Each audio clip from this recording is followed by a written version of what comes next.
My fiancé handed me a stack of legal papers and said, "Sign the house over to me or the wedding is off." She said it 2 weeks before our wedding while we were sitting in my living room, which I'd inherited from my grandmother 5 years ago. The papers were already filled out with just a signature line waiting for me. "What are you talking about?" I asked, staring at the deed transfer documents. Rebecca put her engagement ring on the coffee table between us. "It's simple. If you really love me, you'll prove it by putting the house in my name. Otherwise, we're done." We'd been together for 3 years and engaged for 8 months. The wedding was fully planned with 200 guests invited. "Rebecca, this house has been in my family for 60 years. Why would I sign it over to you?" She stood up and started pacing. "Because I need security. What if you leave me after we have kids? I'll have nothing. We didn't even have kids yet." "That's what prenups and divorce laws are for," I said, but she shook her head. "Not good enough. I want the house now before the wedding as a show of faith." My best friend Jake was there helping us with wedding favors and his jaw dropped. "Rebecca, that's insane. This house is worth $800,000. She turned on him immediately. "This doesn't concern you, Jake. This is between me and my future husband." Then she said something that made my blood run cold. "Besides, I already told my family the house would be mine." I stood up then. "You told your family what?" She shrugged like it was nothing. "My dad needs collateral for his business loan. I said he could use our house. Well, my house once you sign it over." Her father had started 4 businesses in 5 years and they'd all failed. "Your dad wants to use my house as collateral." I couldn't believe what I was hearing. "Our house," she corrected. "Once we're married, everything is ours anyway. You're just making it official early." Jake pulled out his phone and started texting someone. Rebecca noticed immediately. "Who are you texting? This is private family business." But Jake kept typing. "My cousin is a real estate attorney. He's on his way." Rebecca's face went red. "We don't need lawyers. This is about trust. If you trusted me, you'd sign." That's when things got weird. She pulled out her phone and made a call. "Daddy, he's refusing to sign. You need to come over." Within 10 minutes, her father, Harold, and her 2 brothers showed up. They walked into my house without knocking. "So, you're the one breaking my little girl's heart," Harold said, standing too close to me. "I'm not breaking anyone's heart. I'm just not giving away my house," I said, backing up. Her brother, Dennis, laughed. "Give away? You're getting a wife in return. That's more than fair." The other brother, Carl, started looking around the room. "This place could be worth more if we knocked out some walls. Open concept sells better." They were already planning renovations. "Nobody is knocking out walls." "This is my house," I said, but Harold stepped closer. Not for long. "Rebecca, honey, did you tell him about the other thing?" Rebecca smiled then, a mean smile I'd never seen before. "Oh, right, I'm pregnant." She pulled out a pregnancy test from her purse. 2 lines, positive. "So unless you want your child to be homeless, you'll sign those papers." That's when my neighbor, Mrs. D. Cho, knocked and walked in. She looked upset. "I'm sorry to interrupt, but I thought you should know. There's a moving truck outside and men are loading your furniture." We all ran to the window. Sure enough, there were movers taking my couch. What the hell? I ran outside with everyone following. The movers had paperwork. Rebecca Walsh hired us. Said she's the owner now. She'd hired them before I'd even signed anything. "She's not the owner," I yelled, but they kept loading. Luis called the police while Harold tried to smooth things over. "Look, son, just sign the papers and this all goes away." But then Rebecca's phone rang. She answered and her face went white. "What do you mean the loan was denied?" Harold grabbed her phone. "They found out about the house?" he said loudly. "You said it was a done deal." That's when everything clicked. They'd been planning to use my house as collateral before the loan even went through. Rebecca had told her father he could count on it,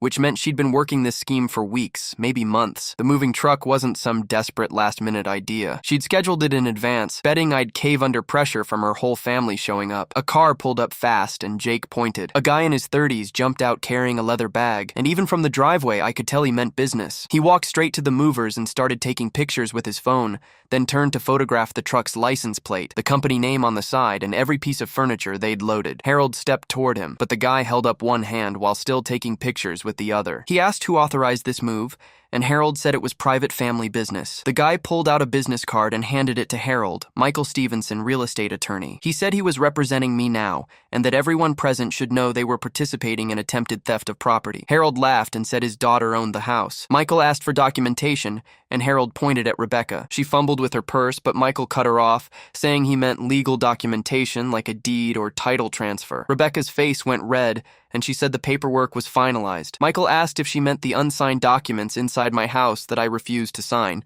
which made Rebecca go quiet. He told Harold that showing up with a moving crew to take someone's property without legal ownership was textbook theft, and he was documenting everything for the police report and potential criminal charges. Carl stepped up and said Michael should mind his own business. Michael didn't move back an inch. He said threatening an attorney was a bad idea, and that harassment charges could be added to the growing list of problems they were facing. Dennis muttered something about lawyers being scum, but he backed up when Michael turned his phone camera toward him. Harold tried a different approach, saying this was all a misunderstanding between family. Michael said I wasn't family with any of them, and that attempted theft wasn't a misunderstanding. He asked the movers for their paperwork, and they handed over a work order with Rebecca's signature claiming ownership. Michael took pictures of every page. 2 police cars pulled up and officers got out, and I felt my whole body relax knowing official help had arrived. The older officer asked who called, and Jake raised his hand. The officer looked at the moving truck and asked what was going on. Everyone started talking at once until the officer held up both hands and told us he'd take statements separately. He pointed at me and asked if this was my property. I said yes, and that I had the deed inside. He asked if I'd authorized anyone to move my belongings, and I said absolutely not. Michael stepped beside me and handed the officer his card, explaining he was my attorney and that the woman in question had attempted to coerce property transfer through fraud and family intimidation. The officer looked at Rebecca and asked for her identification. She handed over her license,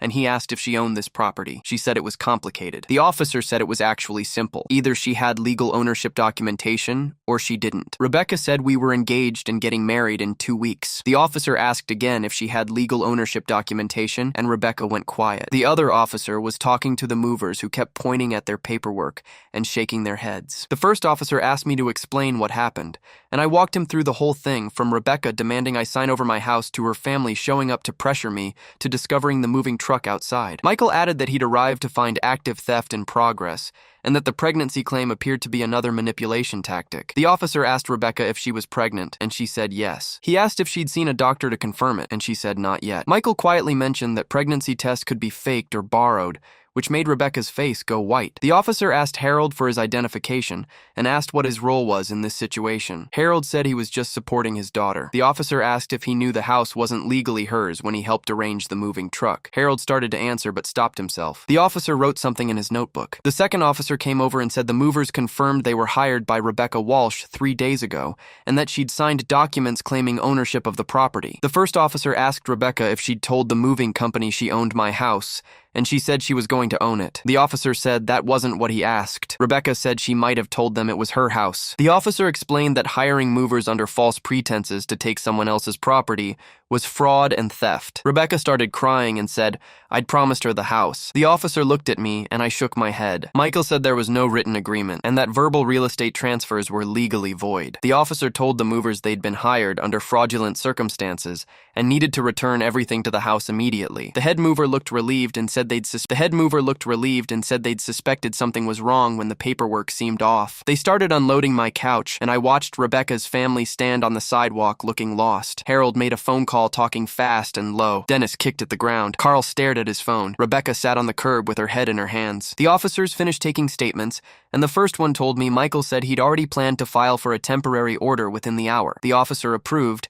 and said it was a smart move. He told Rebecca and her family they needed to leave my property immediately and not return. Harold tried to argue, but the officer cut him off, saying they could all be arrested for trespassing if they didn't leave now. They walked to their cars slowly, Harold still on his phone, and I watched them drive away. The movers finished unloading everything and apologized for the confusion. I told them it wasn't their fault and tipped them for their trouble, which seemed to surprise them. Michael stood with me on the driveway as the truck pulled away. He said we needed to move fast on the restraining order and that he'd have emergency paperwork filed before the courthouse closed. I asked how long that would take, and he said 2 hours maximum. He asked if I had somewhere safe to stay tonight in case Rebecca or her family tried to come back. I said I'd call my sister. Michael squeezed my shoulder and said I'd done everything right by not signing those papers and by calling for help immediately. He left to file the paperwork, and Jake stayed with me while I called Hannah. She answered, and I watched her face change. She was still standing there on the driveway. The phone was pressed to her ear. Harold was pacing behind her. Dennis and Carl were leaning against their car. Jake stood beside me. Mrs. Cho had gone back to her house. The movers were finishing up. Rebecca said something into the phone and hung up. She looked at Harold. He stopped pacing. She shook her head. He kicked the ground. Dennis asked what happened. Rebecca said the bank called about the loan. They wanted to verify the collateral. They'd found out the house wasn't actually hers yet. Harold started yelling at her. She yelled back. Carl tried to calm them down. Jake touched my arm. We went back inside. The house felt different now, like it wasn't really mine anymore, even though nothing had changed legally. I walked through the rooms. Everything was back where it belonged. The couch, the chairs, the coffee table. But I kept seeing Rebecca's family planning renovations, knocking out walls, using my house as collateral. I went upstairs to the bedroom. Rebecca's clothes were still in the closet. Her makeup was in the bathroom. Her books were on on the nightstand. 3 years of her life mixed with mine. I opened the closet and started pulling her things out. Dresses, shirts, pants, shoes. I piled them on the bed. Jake came upstairs. He helped me carry armfuls of clothes downstairs. We put everything in garbage bags.